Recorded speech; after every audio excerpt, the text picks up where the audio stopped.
también está con nosotros hoy una de esas personas, pocas, de las que se puede decir que hacen literatura al máximo nivel. Él está considerado como uno de los creadores más importantes de nuestro siglo en lengua castellana. Buenas noches, Julio Cortázar. Buenas noches, sí. ¿Cómo estamos? ¿Qué tal? Bien. Después de estar tantos, no sé, hace tiempo que no le vemos en televisión, le iba a decir después de estar tanto tiempo lejos de nosotros, ¿no? Porque usted no aparece habitualmente en televisión, no es fácil verle y encontrarle en estas pantallas.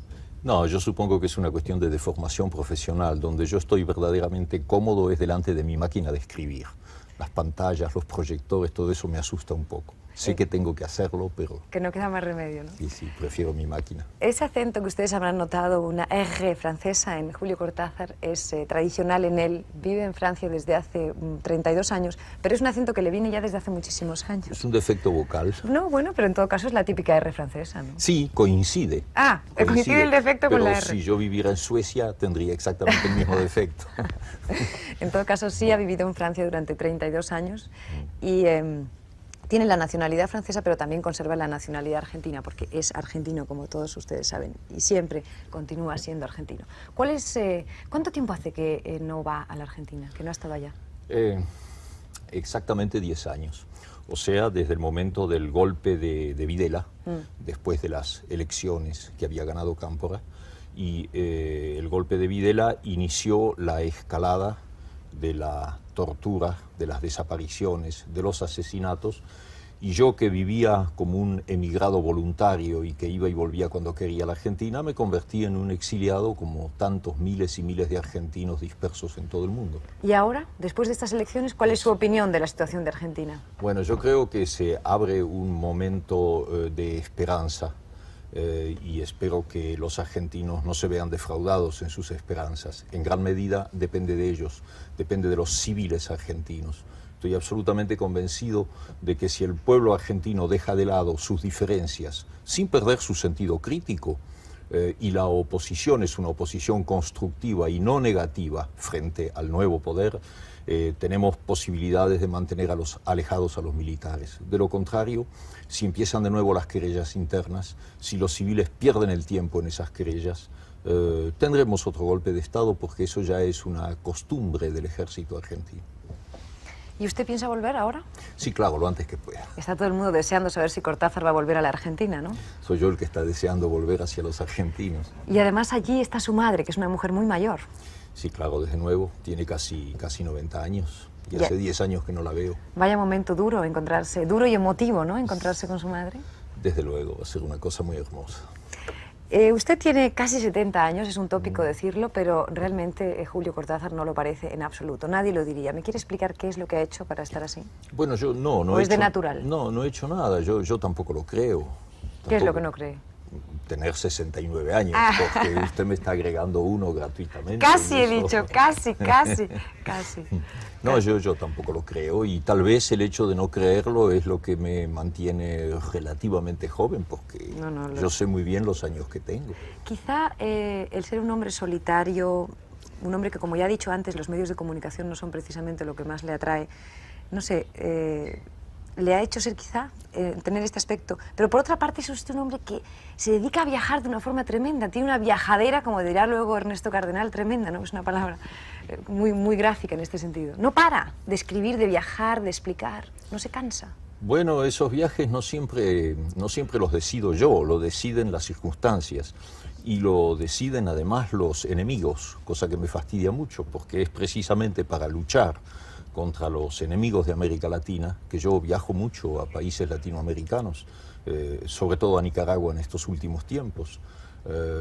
La situación es tan angustiosa y yo tengo tanto miedo frente a lo que está sucediendo en América Central, que esos viajes son la mínima contribución que un escritor puede hacer en el plano de la comunicación, difundir la verdad frente a tanta mentira, frente a tanta información falsa que se difunde y que lamentablemente es muy creída en Europa. Ve, eso es lo que yo le preguntaba antes a Ricardo Trilla, ¿no? Lo de la información falsa, lo de la manipulación de la información.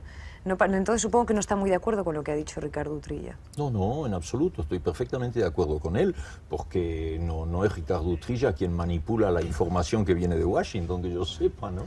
Entonces, es decir, la información manipulada viene de Washington. Bueno, es una de las informaciones, la que cuenta más para mí, que viene profundamente manipulada. ¿A través de las agencias americanas o cómo? A través de las agencias americanas, aunque también hay que reconocer que en Estados Unidos hay una crítica, hay un periodismo muy independiente, y el señor Ronald Reagan lo sabe muy bien porque ahí le hacen críticas muy duras. Y saben perfectamente de qué lado está la verdad y de qué lado está la razón. Pero la masa de información que sale al exterior y que se difunde en un país como España, en un país como Francia, está frecuentemente contaminado no por la información misma, sino por el vocabulario. En la época en que los sandinistas luchaban en las montañas contra Somoza, los periódicos norteamericanos hablaban elogiosamente, en la última etapa, ya no les quedaba otra solución, hablaban elogiosamente del avance de los sandinistas, pero los calificaban siempre de marxistas. Es decir, metían la palabrita para ir creando el sentimiento de desconfianza y de miedo en el público lector norteamericano. La principal manipulación está dirigida a los lectores locales y no a los extranjeros, pero se refleja como en un espejo. ¿Usted pertenece a algún partido político? ¿Es comunista? No. Nada que ver. No. Es un hombre independiente. Absolutamente. ¿Y no es peligroso para la creación literaria ese compromiso político que sí tiene con gobiernos latinoamericanos? Yo creo que es muy peligrosa para los malos escritores. Ahora, un escritor que tiene una conciencia precisa de lo que es la literatura, como me parece que es mi caso, creo que tiene la técnica y los medios suficientes como para establecer una convergencia entre su mensaje literario y su mensaje político, sin que el uno sacrifique al otro. Hay que decir que es muy difícil, ¿eh? Claro, porque hay momentos en los cuales a Julio Cortázar se le harán entrevistas casi prácticamente políticas. Así, me toman por politólogo. Y no lo es, ¿no? No, en absoluto. Le gusta mucho más, supongo, la literatura y su profesión, ¿verdad? Sí, aunque luego. es muy difícil casi en estos momentos, tal como está el mundo, hablar con Julio Cortázar solamente de literatura. ¿Pero hay algo que le guste más que la literatura? Tal vez en el fondo la música. Yo soy un músico frustrado. Yo hubiera querido ser un músico. Y bueno, no tengo capacidad para ser un músico y entonces me limito a escuchar música. Y escucho tal vez más cantidad de música que lo que absorbo como literatura. Toda esa conciencia de lucha por América Latina comienza en Cuba, parece ser, hacia el año 1961. Y usted en alguna ocasión ha dicho, nunca me perdonarán mi apoyo a la revolución cubana. ¿Por qué? Por supuesto que hay muchos que no me lo perdonarán nunca. Pero es verdad que yo desperté a una conciencia política y al sentimiento de ser latinoamericano en el momento de la Revolución Cubana. Como consecuencia inmediata, cuando fui a Cuba la primera vez y vi a ese pueblo que, ajustándose el cinturón al máximo y luchando en condiciones monstruosas de dificultades frente al injusto bloqueo estadounidense, frente a todo lo que significaba ese cerco a que se veía sometido, mostraba al mismo tiempo un sentimiento de alegría, una sensación de haber llegado a un punto desde el cual podía encontrar su propia identidad. Y casi 25 años de revolución no han desmentido ese sentimiento. Pero sí habrá algún aspecto criticable para usted en Cuba, ¿no? Claro que sí. ¿Por ejemplo? Yo creo que un verdadero revolucionario debe saber criticar. El que dice sí a todo no es un verdadero revolucionario. Desde luego, tanto en Cuba como en Nicaragua hay aspectos que se pueden criticar. En Cuba me gustaría ver, por ejemplo, una verdadera prensa. Todavía no hay una prensa en Cuba. Me gustaría ver una difusión cultural en planos diferentes del simple libro. Me gustaría ver una serie de cosas que faltan, pero bueno, no nos olvidemos que es el tercer mundo, que es el subdesarrollo y que es además el problema económico cotidiano. El caso de Ernesto Cardenal es muy parecido, ¿no? También en Cuba tiene como esa conversión por un tipo de revolución concreta. ¿Es así? He dicho de que fue mi segunda conversión. Mi primera conversión fue mi conversión a Dios. Y cuando yo visité por primera vez Cuba, en el año 70, yo tuve una segunda conversión, que fue mi conversión a la revolución, porque allí descubrí de que se estaba poniendo en práctica el Evangelio, el dar de comer al hambriento, vestir al desnudo, enseñar al que no sabe, en fin, darle todo al que nada tenía. Y siendo ellos cristianos o no cristianos, era una revolución cristiana porque ponía en práctica el Evangelio, porque el Evangelio es práctica, no es una creencia. San Juan el apóstol dice de que el que ama a su prójimo conoce a Dios y el que no ama a su prójimo no conoce a Dios. Seguramente podríamos estar mucho rato hablando de Nicaragua, pero durante la entrevista de Ernesto Cardenal tendremos la oportunidad de hacerlo con Julio Cortázar, porque yo no quisiera dejar de hablar y agradecer públicamente a Julio Cortázar el placer que nos provoca a los que hemos podido leer, no ya su literatura, por supuesto, eso no hay ni que decirlo, sino, por ejemplo, sus traducciones. Su traducción del libro Memorias de Adriano, de Marguerite Yourcenar, Julio Cortázar, es tan maravillosa. De verdad. Usted es consciente de eso, supongo, ¿no? Disfrutó muchísimo traduciéndolo, ¿verdad? Sí, la palabra maravillosa la encuentro tal vez exagerada, pero creo que es una buena y fiel traducción que me llevó mucho tiempo y mucho amor. Y solo así, con tiempo y amor, se puede traducir bien. ¿Y ahora está haciendo algo respecto a traducciones? ¿Está traduciendo algo más o ya lo dejó completamente? Lo último que traduje fueron los textos de mi mujer, de Carol, para este último libro que ha aparecido últimamente, porque ya escribía en francés, pero ya no hago otras traducciones que... No, ya no hago traducción. Ese libro se titula Los autonautas de la cosmopista. Es un título que me va a permitir que le pida una explicación, porque a lo mejor la gente no acaba de entender, ¿no? Bueno, es un juego de palabras porque es la historia de dos automovilistas, en este caso Carol y yo, que decidimos llevar a cabo un viaje exploratorio un poco extraño, es decir, bajar de París a Marsella por la autopista del sur de Francia, que es un viaje que dura 10 horas. Nosotros lo hicimos en 33 días. Deteniéndonos a razón de 2 paraderos o 2 parkings por día y explorando todo ese mundo y descubriendo un mundo muy extraordinario del que los turistas no tienen idea porque se detienen en los paraderos simplemente para tomar gasolina o comer un emparedado. Bueno, ahí descubrimos un mundo diferente y escribimos el libro juntos, cada uno sus textos por su cuenta, parodiando un poco amablemente las grandes expediciones del pasado. Carol, su mujer, murió hace ahora un año, por lo tanto ese libro es un libro que para Cortázar tiene, supongo, muchísima más importancia que hubiera tenido el libro sin más, ¿no? Hubiera sido un libro, pues de eso, de una experiencia de una autopista y se acabó. Vamos a ver, ¿y ahora qué? Porque sé que es un tema que ese no vamos a tratar con usted, porque es decir, me parece que es demasiado doloroso como para que entremos ahí. Es preferible respetarlo. ¿Ahora qué? Porque, bueno, en España hay muchas obras suyas publicadas, la editorial Alfaguara lo ha hecho. Deshoras fue su último libro. Sí. ¿Pero ahora qué? ¿Va a seguir escribiendo? ¿Va a escribir? ¿Tiene previsto una novela, otro cuento, cuentos? Bueno, los viajes de que hablábamos hace un momento me quitan mucho tiempo, no me es fácil escribir en esta época.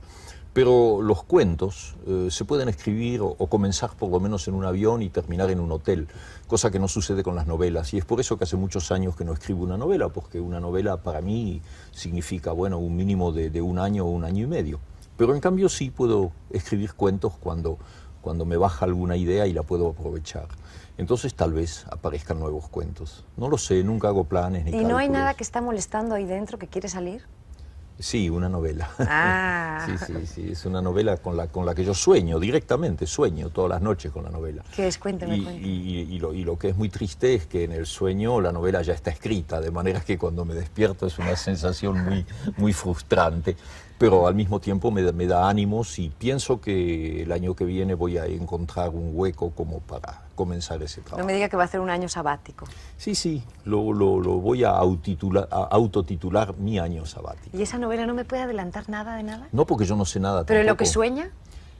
No, porque en el sueño lo que existe es el libro. Yo veo el manuscrito, yo veo el libro ya hecho, siempre en manuscrito. Aunque escribo a máquina, lo veo manuscrito. Sí. Pero del contenido no tengo ninguna idea, me despierto antes de poder leerla.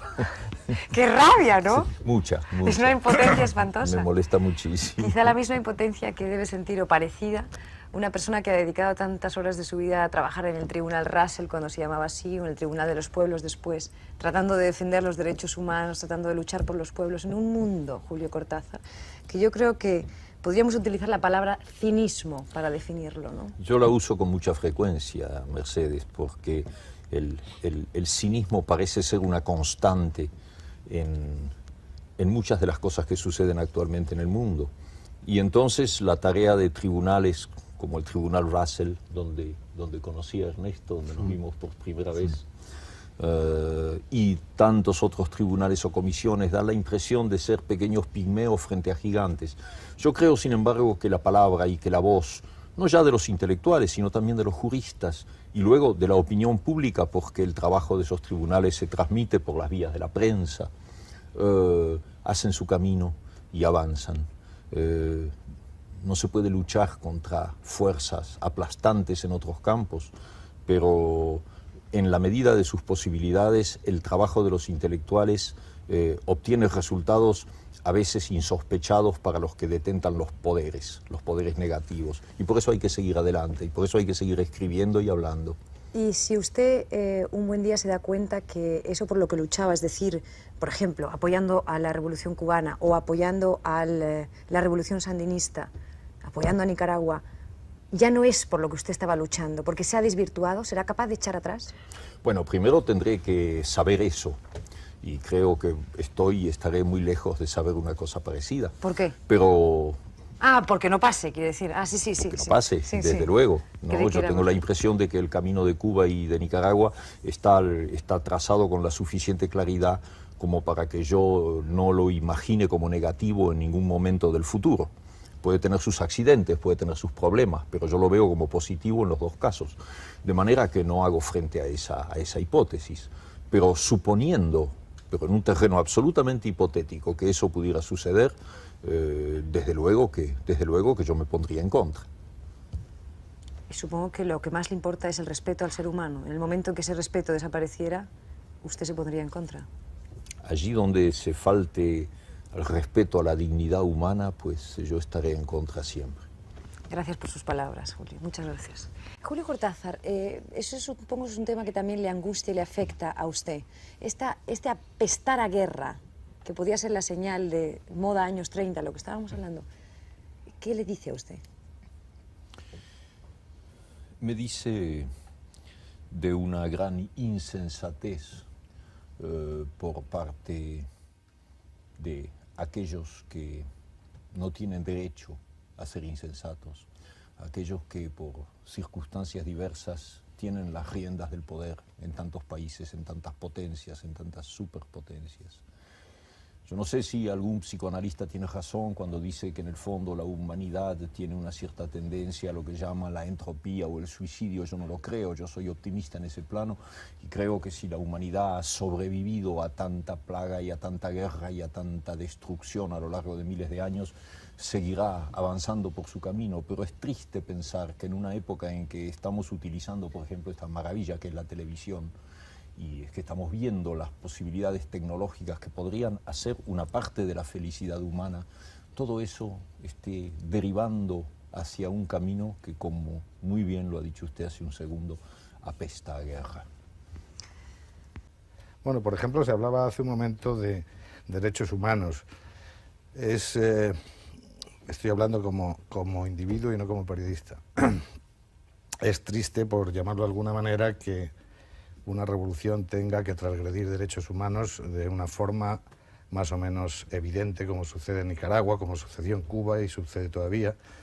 Es decir, no es como uno desearía los que hemos soñado desde jóvenes y no tan jóvenes con lo que es una revolución, que tengan que sufrir inocentes en función de esa ansia revolucionaria. Yo le podría decir al señor Utrilla, ahora que él estaba hablando de diferentes policías de diferentes países, que en Nicaragua desde el triunfo de la revolución, hace ya 4 años y medio, la policía no ha usado gases lacrimógenos una sola vez en ninguna ciudad de Nicaragua. Tampoco ha usado manguera de agua para disolver ninguna protesta, ni una sola vez en ninguna ciudad desde el triunfo de la revolución. La policía no usa en Nicaragua cachiporras. Julio Cortázar ha estado muchas veces y puede atestiguar que los policías en las calles no andan cachiporras. Los policías en Nicaragua no han usado una sola vez escudos antimitines. Ese es un récord que creo que pocos países tienen. Y la agencia F eso no lo informa. La agencia F informa muy poco en España de América Latina, teniendo corresponsales en América Latina. No, permítame, señor tienen un ministro. corresponsal en Nicaragua y muy pocas veces se publican noticias de Nicaragua en la agencia F. en la prensa Y española. cuando se publican suelen ser cosas en contra de la revolución y no, por ejemplo, esto que yo estoy diciendo. No de la agencia F, lo puedo asegurar. En primer lugar, el hecho de que se publique una información o no se publique ya no es responsabilidad de la agencia F. La agencia F difunde la información, hay periódicos que las utilizan y periódicos que no las utilizan. Pero nosotros, si hay una agencia en el mundo que se ocupe de América Latina, puede usted garantizar que es la nuestra y lo será cada vez más. Es decir, el objetivo declarado de la agencia F, el objetivo oficial, es convertirse en la primera agencia mundial en información iberoamericana. Ese es el objetivo de la nueva presidencia. Vamos a ver. Sí, Julio, ¿quería intervenir? Me hubiera gustado agregar a lo que ha dicho el señor Utrilla, que su idea de lo que debería ser una revolución me parece estar un poco fuera del contexto realista de la historia y de la humanidad. Es absolutamente inimaginable que una revolución, por el hecho de ser una revolución, sea un fenómeno absolutamente puro, absolutamente positivo, en el que jamás haya una transgresión a los derechos humanos. Lo que es importante es distinguir entre violaciones incidentales o individuales que pueden producirse dentro de un contexto revolucionario y que yo condeno, desde luego, y la violación sistemática de los derechos humanos que, por ejemplo, está llevando a cabo en estos momentos los Estados Unidos.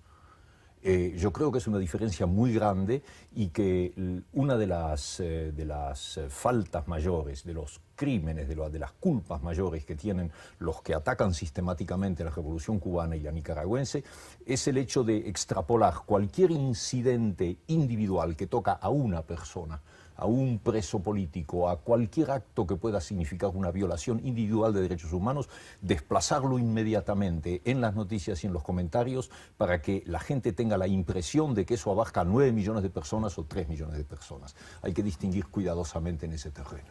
Yo tengo entendido, señor Cortázar, que en Nicaragua hay más de un preso político. ¿Hay o no? Un momento. ¿Hay o no hay presos montones de políticos? somocistas condenados por sus crímenes. Si usted los considera como presos políticos, y yo también en ese caso, por supuesto que están en la cárcel. Pero no nos olvidemos de una cosa maravillosa. En un caso único en la historia de la humanidad, la clemencia de la revolución sandinista, la abolición de la pena de muerte, criminales a cuyo juicio yo he asistido, coroneles somocistas que habían tirado campesinos desde helicópteros en el medio de sus pueblos para aterrorizar a la población y que se defendían con un cinismo increíble diciendo que esa era una acusación falsa porque ellos eran católicos. Los habían tirado Los para habían- matarlos. Bueno, ¿cree Quiero usted decir, que es que uno no. puede tirar a alguien de un No, no, helicóptero bueno, sin matarlo? pero uno puede tirarlo Los de una tiraban altura. para matarlos y sembrar el espanto en el pueblo. Esa era la acusación directa contra ese coronel cuyo nombre me he olvidado, a cuyo proceso asistí. Y ese hombre recibió la pena máxima. La pena máxima son 30 años de cárcel en Nicaragua. No es el paredón, no es la pena de muerte. No nos olvidemos de eso. Yo no quisiera erigirme ni mucho menos en fiscal de la revolución sandinista, pero no tengo más remedio que recurrir a datos de los que dispongo. No solo hay presos políticos en Nicaragua, que usted califica de somocistas. Bueno, pues Franco a todos sus enemigos los calificaba de comunistas. Es decir, los españoles tenemos un cierto hábito de esta forma de calificar las cosas. Pero es que además se empieza a hablar desde hace algún tiempo en Nicaragua, y yo lamento tener que evocarlo, de un fenómeno tan trágico y tan repelente como el que se ha producido en Argentina con los llamados desaparecidos. Es decir, que puede que la pena de muerte haya sido abolida o vaya a ser abolida en Nicaragua, pero se han producido muchos casos de desaparecidos, algunos de ellos identificados como detenidos. Es decir, no desaparecían de sus casas, desaparecían de comisarías. Esos son datos objetivos. Ernesto No, Cardenal. no es cierto. Perdone que le diga que no es cierto. No existen desaparecidos en Nicaragua. Únicamente hubo desaparecidos en los primeros días después del triunfo en regiones del país donde el Frente Sandinista todavía no había tomado el poder y donde el pueblo hizo la justicia por sus propias manos. Y inmediatamente que el Frente Sandinista tomó el poder en todo el país, se acabó eso.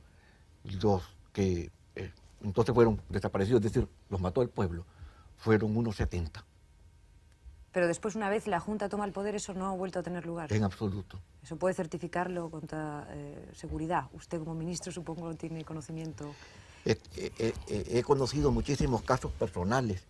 Por ejemplo, un compañero mío, es decir, fue formado por mí en la comunidad de Solentiname. Él expuso su vida por defender a unos guardias. No son somocistas. Ninguno ha sido preso por ser somocista, sino por guardias y asesinos. A unos asesinos los habían capturado y el pueblo los quería linchar. Y iban a linchar también a este compañero. Y entonces él estuvo a punto de entregarlos al pueblo para salvar su vida, pero pensó de que él tenía el deber de preservar la vida de los prisioneros y expuso su vida por salvar la vida de los prisioneros. El pueblo estaba deteniendo el jeep, las madres diciendo de que ellos habían matado a sus hijas, matado a sus hijos, y enseñaban las fotografías de sus hijos y estaban dispuestos a matar a este compañero porque no les entregaba a los guardias criminales. Ernesto Cardenal ha hablado de Solentiname. Ernesto Cardenal es un poeta, como he dicho al principio, es sacerdote y es ministro de Cultura también, como he dicho.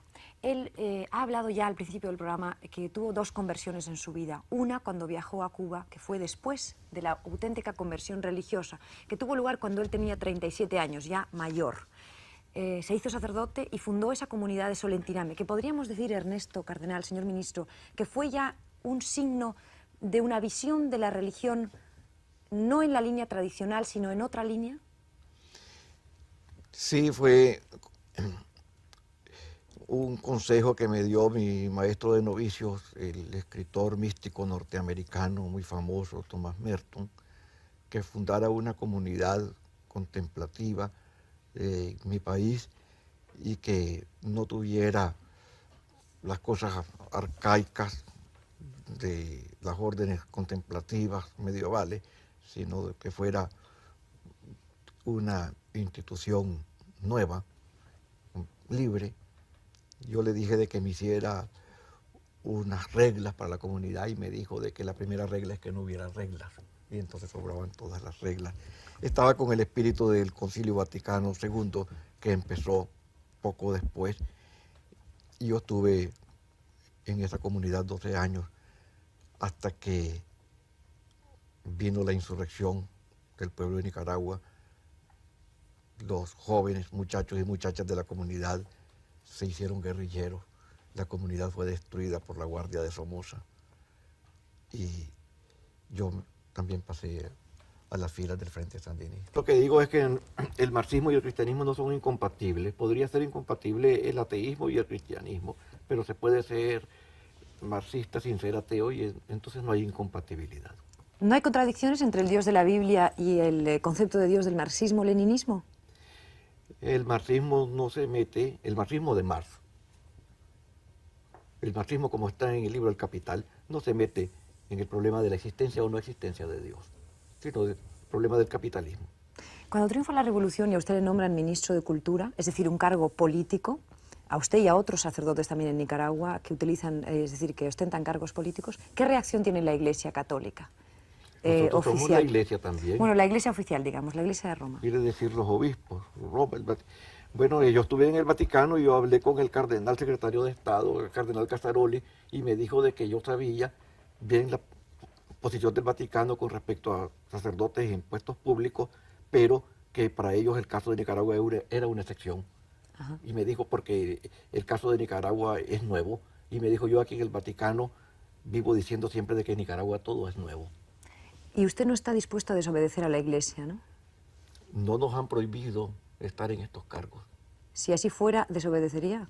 Obedecería a mi conciencia.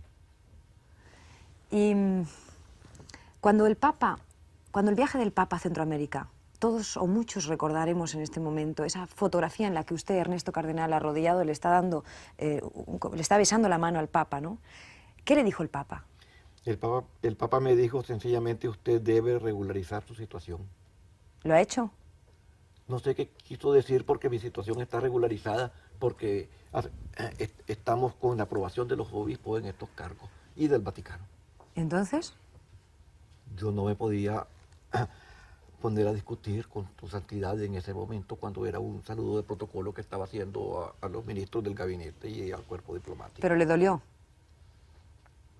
Fue una humillación, pero en la vida religiosa uno está acostumbrado a no pensar en uno mismo y a recibir con naturalidad las humillaciones. Y usted en este momento, en una situación tan difícil como está Nicaragua, ¿cree que la gente del país, el pueblo de Nicaragua, están satisfechos con lo que ustedes están haciendo? ¿Han entendido que todos estos sacrificios son necesarios? ¿Han tenido tiempo de demostrarlo? Por ejemplo, cuando yo salgo a la calle, yo veo con qué cariño me saludan los niños, las viejitas, las muchachas, los hombres, todo el mundo, todo el pueblo. ¿Y por qué? No por ser poeta, Nicaragua tiene muchos poetas y muy buenos. No por ser sacerdote, en Nicaragua hay muchos sacerdotes. Es porque soy un sacerdote que apoya la revolución. Y ese cariño no será un cariño... También aquí, no sé, podía decir Francisco Franco, el general Franco, que le saludaban con cariño por las calles. Eso no me parece un argumento muy de peso. Yo digo la gente sencilla de la calle, los niños que están vendiendo los periódicos, las viejitas, la gente del Pero los pueblo, movimientos del pueblo. del país, es decir, Nicaragua tiene una serie de millones de habitantes, ¿están entendiendo lo que se está haciendo? Por eso el pueblo está defendiendo la revolución y están muriendo por ella.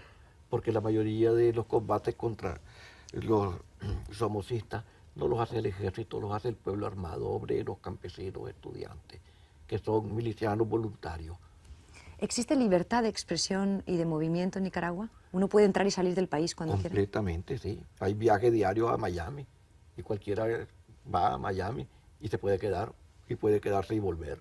¿Y volver. esa libertad de prensa a la que hacía alusión antes Ricardo Utrilla es cierta? Es decir, hay un periódico que está... Hay un periódico de oposición. Usted en este momento tiene el ministerio en la que fue Mansión de Somoza. Ha dicho antes Julio Cortázar, reivindicando de una forma muy seria y para mí muy importante la abolición de la pena de muerte en Nicaragua cuando ustedes llegan al poder. ¿Qué pensó cuando asesinaron a Somoza? Todos en Nicaragua nos alegramos. Hubo una fiesta nacional. ¿Y no le parece eso contradictorio con la abolición de la pena de muerte? Nosotros no lo matamos. Es igual. Pero si uno se alegra de la muerte de alguien... Le digo con franqueza de que sí nos alegramos. Le mentiría si dijera lo contrario. Y fue fiesta nacional. ¿Y no le parece a usted que eso no tiene nada que ver con el mandamiento de Jesús cuando dice no matarás? En ese mismo libro de la Biblia, que es el Deuteronomio, allí se especifica cómo se debe de matar a el homicida culpable por haber faltado al mandamiento no matarás. En la Biblia está especificado las distintas maneras de matar al asesino. Señor ministro, usted durante una época fue partidario de la no violencia y más tarde justificó la lucha armada. Sigo siendo partidario de la no violencia, pero Gandhi decía de que había casos en que la violencia tenía que ser necesaria. Gandhi instó al pueblo hindú a ingresar al ejército inglés para combatir a Hitler. Y Gandhi decía de que él prefería la no violencia a la violencia, pero prefería la violencia a la cobardía. Usted sabe que en este momento en España hay voces que acusan a Nicaragua de ser cómplice de grupos armados, concretamente de ETA. A pesar de que su gobierno ya ha desmentido esa relación y que incluso Luis Yáñez, que está hoy precisamente en Nicaragua firmando unos convenios con su país y ha dicho que nada, que el gobierno nicaragüense reafirma que nada tiene que ver con ETA, ¿puede usted añadir algo a eso? Es completamente estúpido pensar eso. El Frente Sandinista nunca recurrió al terrorismo en más de 20 años de lucha. Y porque va a buscar alianza con terroristas ahora que está en el poder. Los detectives siempre siguen el principio de buscar, cuando hay una investigación, a quién interesa el delito. ¿Qué interés puede tener el gobierno de Nicaragua con una alianza con terroristas? No es, el interés de Nicaragua no será la amistad con el gobierno de España y con el pueblo de España. seríamos tan estúpidos nosotros de no buscar el apoyo del gobierno de España y del pueblo, sino de unos terroristas, cuando nosotros estamos siendo atacados por terroristas. Además, incluso y somos creo, víctimas del terrorismo. y además incluso creo que ustedes ponen en cuestión que ese terrorismo tenga nada que ver con una revolución, ¿no es cierto? O sea, no consideran que los etarras estén llevando a cabo una revolución. Nosotros no creemos en la legitimidad de un separatismo en una nación que ha estado históricamente unida, y no aprobamos ese separatismo. ¿Cuándo reciben por primera vez ayuda de la Unión Soviética? Pues pronto, después del triunfo, no le puedo decir cuánto. ¿Después del triunfo? Después del triunfo. ¿Nunca antes? No. Julio Cortázar, en ese sentido, cuando se acusa a Nicaragua de ser una cabeza de puente, ¿no?, y cuando se acusa de ser, pues, estar en la órbita de Moscú, en ese grupo de poder, ¿también se está cometiendo un error desde su punto de vista? Sí, porque se está haciendo una discriminación en lo que podemos calificar de solidaridad. Yo tengo la impresión de que muchísimos países del mundo se han mostrado y se muestran solidarios con Nicaragua, y entre ellos España, por supuesto, y expresan esa solidaridad de múltiples maneras, prácticas, culturales, espirituales, simpatía. La Unión Soviética es uno de los países que manifiesta esa solidaridad con el mismo derecho que cualquier otro país. Lo que pasa es que basta que sea la Unión Soviética para que inmediatamente en Washington entren en plena histeria y hagan una discriminación bien precisa entre la Unión Soviética y cualquier otro país del mundo. La solidaridad sueca no los tiene totalmente sin cuidado, pero la solidaridad soviética sí. Ricardo Trilla. Le voy a decir de que la ayuda que Nicaragua recibe de Europa Occidental es el 27% de la ayuda que recibe Nicaragua, y de la Unión Soviética y de todos los países socialistas es el 18%. Muy cortito, Ricardo. Sí, no, yo quería señalar simplemente que hay que distinguir solidaridades, porque es que da la casualidad que la Unión Soviética está expresando su solidaridad con Nicaragua de la misma forma que Estados Unidos expresó su solidaridad con Vietnam del Sur, es decir, enviando armas y asesores militares. Es la solidaridad cubana y la solidaridad soviética se distinguen precisamente por eso, que son las fuentes de armamento y de instrucción militar del régimen sandinista. Señor Utrilla, quiero decir de que Nicaragua, después del triunfo de la revolución, quiso comprar armas a los Estados Unidos y el presidente Carter lo negó. Después quiso comprar también a Suecia y también fue negado. Y también se lo quiso comprar a Alemania Federal y fue negado. Esto me lo informó a mí y en público el alcalde de Hamburgo, el señor Fondonani, y dijo: nosotros somos culpables de no haberle vendido armas a Nicaragua, y Nicaragua entonces tenía que buscarlas de otra parte. Hay errores históricos. Señor Cardenal, mi última pregunta sería, ¿se sienten ustedes heridos por la reacción que estamos teniendo muchas veces gentes que por estar lejos no entendemos bien lo que allí está pasando en Nicaragua? Y están incluso desesperados porque no pueden explicar o no son capaces de explicar algo que para ustedes está clarísimo.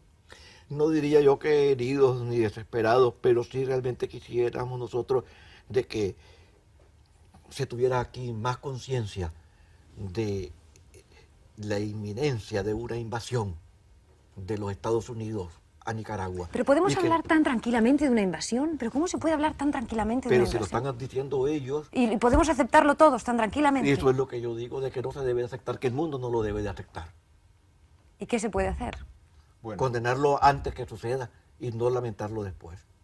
el programa de esta noche es una de las cosas que se pueden hacer. Y yo creo que no caerá en oídos vanos en muchas personas que lo hayan escuchado. No sé, Ricardo, cuál pueda ser su postura, pero como ciudadana de este mundo, ¿se puede aceptar que los Estados Unidos puedan amenazar a un país con que lo van a invadir? No, en absoluto. No, de ninguna manera. Y todos estamos tan tranquilos. Estoy absolutamente en contra de que ningún país invada a otro, y mucho menos en función de consideraciones que pueden ser muy arbitrarias. Evidentemente, los únicos jueces de la realidad, digamos, de la relación de un país con el resto de los habitantes no es individual de un país, sino colectiva. Es decir, es objetivamente reprobable que un país amenace y sobre todo que invada, vamos. Pero es válido igual para Afganistán, para su momento Hungría y para las amenazas de invasión que afortunadamente ya han desaparecido, pero que siguen latentes en Polonia. ¿Algo más? Sí, se nos acabó el tiempo ya. Pues entonces... No, pero a Julio Cortázar yo no le puedo cortar. No, hay algo que se olvida con mucha frecuencia. Los Estados Unidos manejan ahora su tentativa de agresión y sus explicaciones de agresión en toda América Central, no solo en Nicaragua, con argumentos de tipo político. Restaurar la democracia, por ejemplo, volver a instaurar la democracia. Ellos que en Nicaragua fueron los cómplices y los protectores de los dos Somoza, padre e hijo, durante 45 años, que los tuvieron en el poder porque les convenía. Es que hay una cosa que se olvida, de que se hablaba mucho hace 20 años, ahora no sé por qué no se habla nunca, y es del dinero. Lo que hay detrás de eso se llama dólar. Los Estados Unidos no quieren perder su traspatio. Lo han poseído demasiado tiempo, han explotado demasiado tiempo América Central y no lo quieren perder. Entonces es muy fácil inventar una plataforma política como la señora Kirkpatrick, que dice que hay que restaurar la democracia. Tiene el cinismo de decir eso con respecto a Nicaragua. Lo que hay detrás de eso es eso que es simplemente el capitalismo norteamericano, en su forma más repugnante y más cínica. No se va a adelantar, va a ser como se había previsto. Acaba de terminarse de elaborar la ley de partidos políticos, se está terminando de elaborar la ley electoral, la campaña electoral empieza este próximo año, las elecciones serán en el 85, en estos días se va a fijar ya el calendario de las elecciones. Si Jesús estuviera aquí, ¿estaría en Nicaragua? Está en Nicaragua. Mis palabras no serán bonitas. ¿Ah, no? Mis palabras creo que serán justas y sobre todo serán necesarias. Una vez más hago alusión a la solidaridad con Nicaragua, porque hay muchas formas de solidaridad, incluso desde la llamada caridad hasta la solidaridad en un sentido mucho más amplio. Yo creo que para los pueblos latinos, y muy especialmente para el caso de España, puesto que estoy en este momento dirigiéndome a un público español, la solidaridad con Nicaragua es una responsabilidad muy profunda, porque va más allá de Nicaragua misma. Al defender a Nicaragua, la causa de Nicaragua, que es justa, estamos defendiendo muchas cosas, estamos defendiendo un idioma, estamos defendiendo un origen común, estamos defendiendo una cultura. Al defender a Nicaragua defendemos a América Latina y defendemos a España.